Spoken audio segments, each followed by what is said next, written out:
And welcome everyone to another Smart Money Circle episode. With me today is a returning guest, Mr. Andy Heyward, who's the CEO of Kartoon Studios. And we also have Brian Parisi, who's the CFO of Kartoon Studios. Gentlemen, thank you so much for taking the time and welcome to the Smart Money Circle. Thank you, Adam. Thank you, Adam. Can you briefly just give us an overview for the audience about what is Kartoon Studios and what makes it a unique investment opportunity? Kartoon Studios, as you know, we make children's entertainment. We distribute children's entertainment across our various broadcast platforms, and we do the licensing and consumer products of that. So that is really where all of the payday comes, from the licensing of the consumer products of the characters we create. We've made the investment in our infrastructure. We've made all the investment in building a catalog, and we are now harvesting that investment. We're looking at all of our units. They're all humming right now. Our production unit, our Beacon ad sales unit, our Frederator business, our business in Canada producing mainframe studios, and all of these, we have a real business, we have real assets, we have real growth. Everything is moving forward in the right direction for this company now. Yeah, and Adam, I'll add to that. What makes it unique for us is, you know, if you're Disney or Warner, some of the bigger IP shops, if they have a hit or several hits in the year, yeah, that's good. That's great for them. I mean, it sort of gets muted in their overall sort of behemoth IP shop that they are. What's interesting for us is we're a small cap company with humongous potential in monetizing the IP, just as Andy said, across distribution, the production, the consumer products, the media buying, all that can be monetized. And when we have those hits and we can monetize it across the enterprise, that's going to have an exponentially greater impact on a small cap company like ours versus someone like a Disney or otherwise. Yeah, that makes perfect sense. Okay, next question for you. Can you provide an overview of your financial health and any strategies in place that can help ensure long-term growth? You know, the mandate that I had when I started, about a year and a half ago was really, focus on the balance sheet, strengthen the balance sheet and cost efficiencies. And we did that. We focused on, again, strengthening the balance sheet. We had a couple capital raises in 2024. We cleaned up our liability section. But as Andy said, if you look at then focusing on the balance sheet, but then also our businesses and our divisions are increasing, quarter over quarter and into 2025. Our mainframe studios is improving. The revenue is growing significantly in 25 and 26. Our Frederator network, our Cartoon channel are all profitable, which they weren't before. Our Beacon Media division is absolutely turning the corner as well. So all of these are strengthening the financial position of the company. That's allowing us to layer on top some of this great opportunity we have from our strategic initiatives to really, again, value for our shareholders.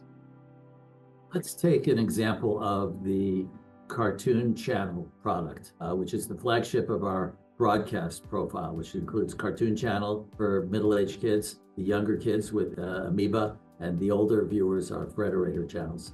Cartoon channel, we started it about 3.5 years ago from scratch, a dead scratch. We were competing against Nickelodeon, Cartoon Network, Disney Channel at the time, everybody else. We started at zero. We had to put an infrastructure together. We had to get distribution in place. We had to get content. Well, if you look at, we invested and really put $6 million into that to get it to a place where it could now be profitable. Under newly, in the last year, Todd Steinman took over running the Cartoon channel. It went from losses to break even to profit to continuing growth, and will continue to grow dramatically. If you go into the Apple App Store, the rankings that are user rankings, we have nothing to do with this. This is how the users define their likes. We are ranked ahead of Disney Plus. We're ranked ahead of YouTube Kids. We're ranked ahead of Netflix. We're ranked ahead of Max. We're ranked ahead of Cartoon Network, Nickelodeon, and PBS Kids. We are number one amongst that entire group. It's all there in the Apple App Store to be seen. This is because we have an ethos. We stand for something. There's no violence. There's no negative stereotypes. There's no inappropriate language. It's very positive. It has a very attractive user interface. So there's a lot of things. Cartoon channel, our broadcast is growing. Every one of these units now is growing and moving forward. And if you look at the growth of previous products like Netflix, how many years it took them to get to break even and then to soar. We've endured a lot of pain, and I'd say a lot of our investors have been faithful, and we're thankful that they're with us through this, and we look forward to seeing them being rewarded as well. No, that makes perfect sense. So let's talk about profitability. I know that's coming up as well in the near future. Can you speak a little bit to any direction and guidelines going forward with respect to turning profitable? Yeah, no, so the target that we set is profitability in 2025 is still our target. We want to go beyond that.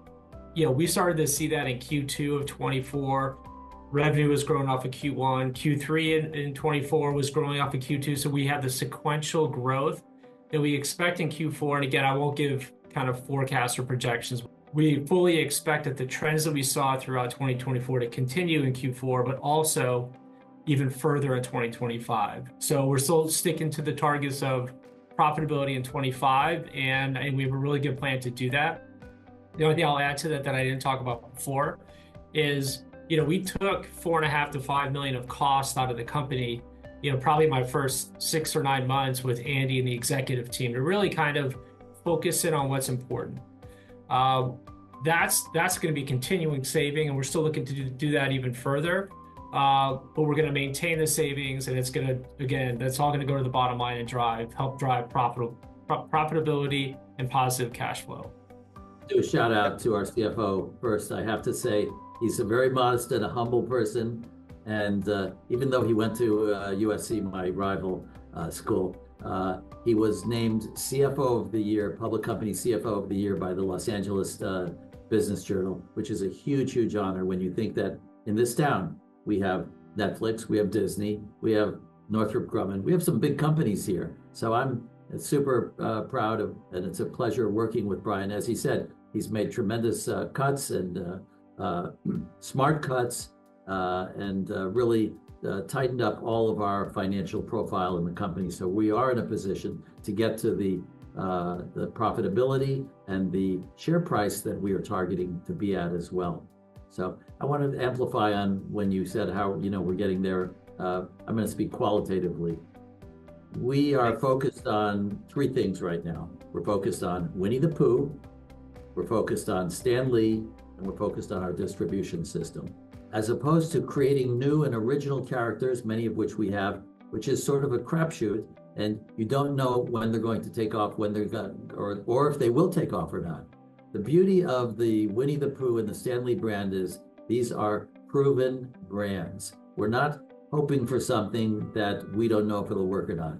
Winnie the Pooh has done $80 billion of sales over its lifetime in the last several decades. It's been more successful than Star Wars, more successful than Harry Potter, more successful than than all of the Avengers. It's a unique, incredible property.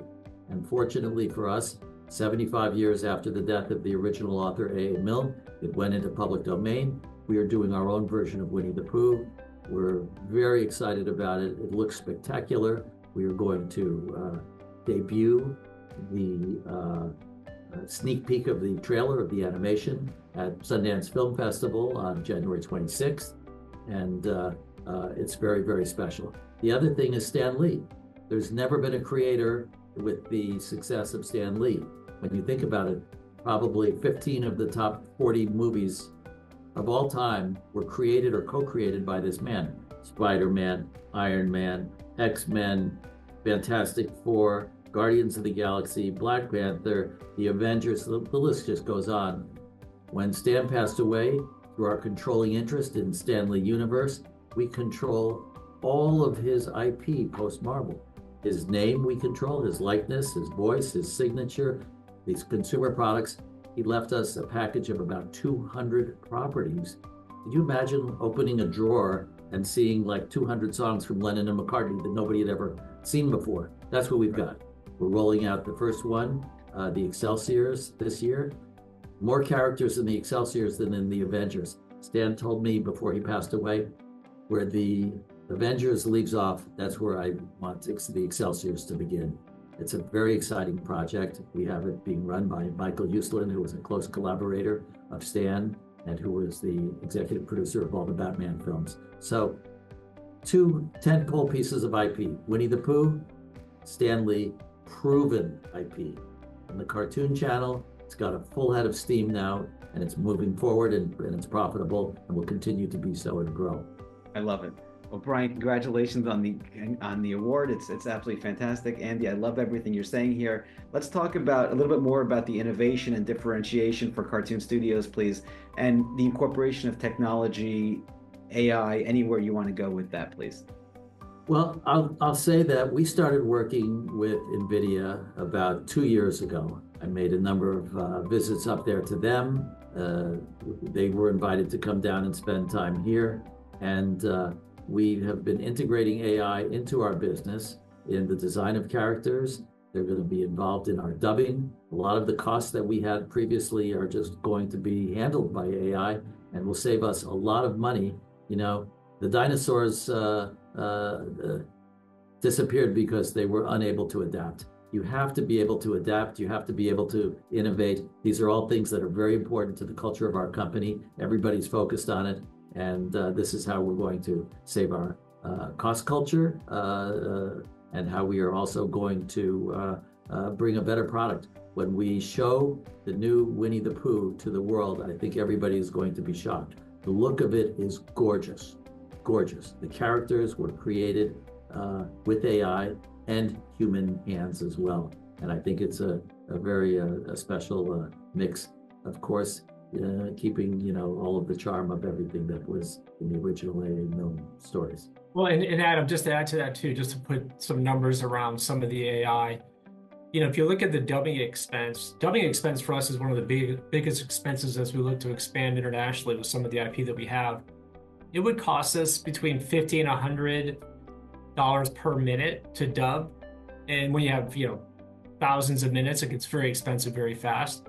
We're now seeing that at $1 to $5 a minute. I mean, we have significantly reduced it without really compromising the quality of something like dubbing into multiple languages. In fact, it's opened up to languages that we really couldn't even reach before because these tools are so advanced. So, yeah, we're trying to adapt, but use it in a very thoughtful way. The cost side for things like dubbing, it's a home run.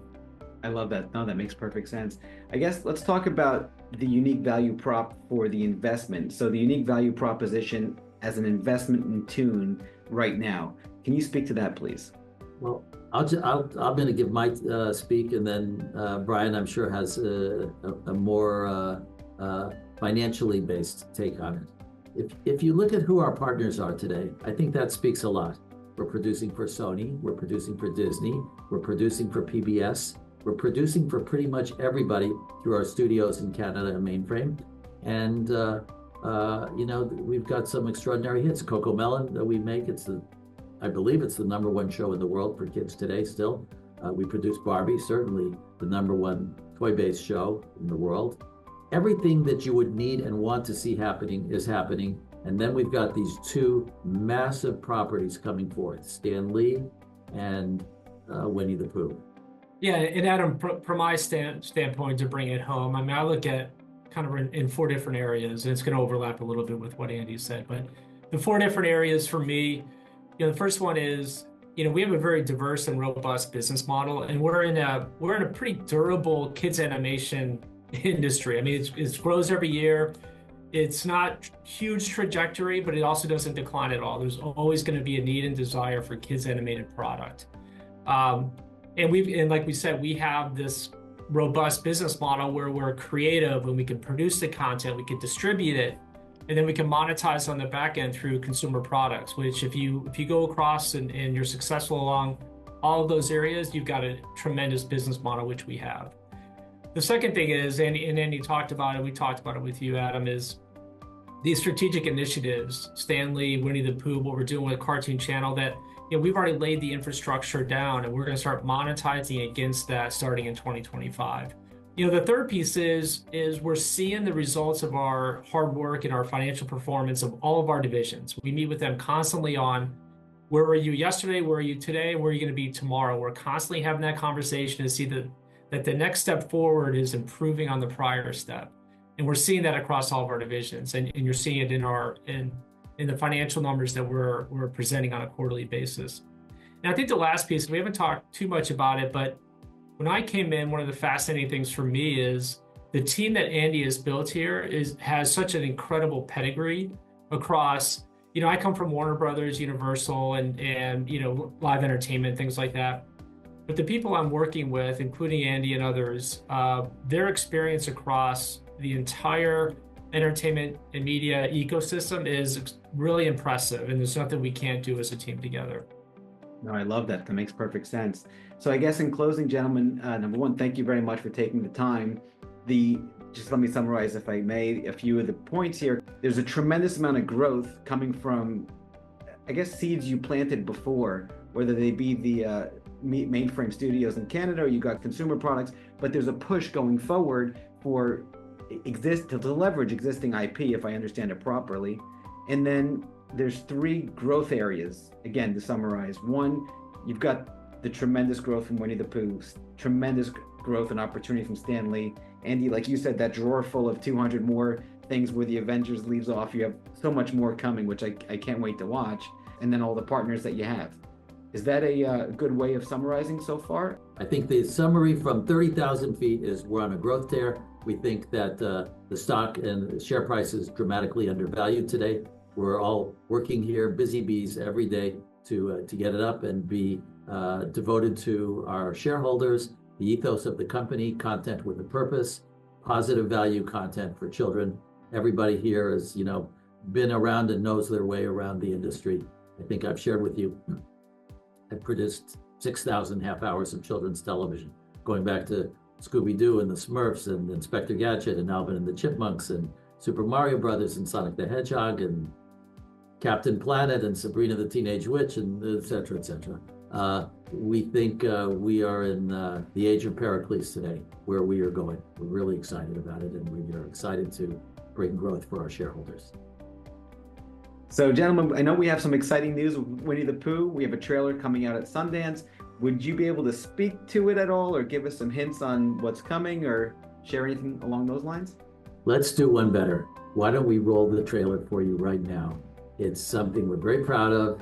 In a confusing world for children today, it's an oasis of goodness. It's about kindness, it's about family, it's about friendship, it's about love, it's about things we need a lot more of in our world today, and it's absolutely beautiful. We're so proud of it. Let's show it right now.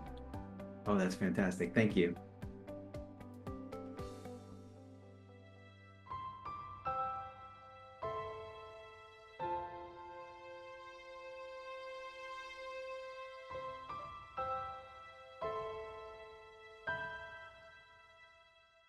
For 100 years, children around the world have grown up reading the timeless stories of A.A. Milne's Winnie the Pooh. Originally created by Milne for his son Christopher Robin, the 100-Acre Wood and its beloved characters are returning in a Christmas movie and a new series from Kartoon Studios, beautifully reimagined by a team of award-winning storytellers and animators.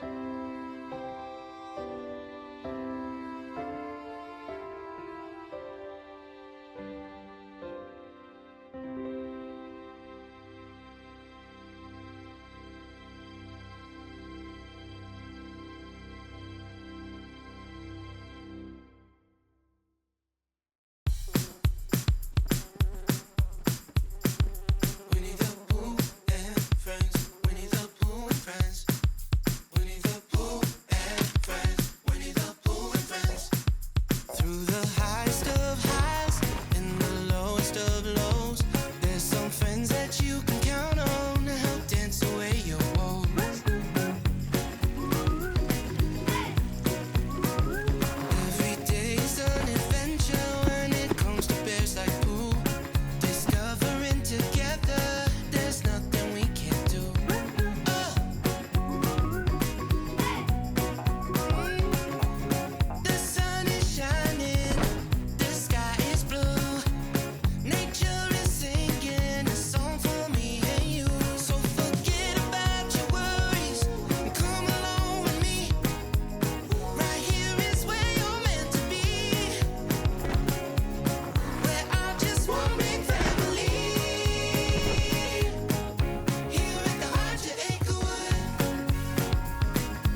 I love it. Well, thank you so much, gentlemen, for coming on the show. Ticker symbol is TOON, TOON, and hopefully we'll have you on again soon. This was fantastic.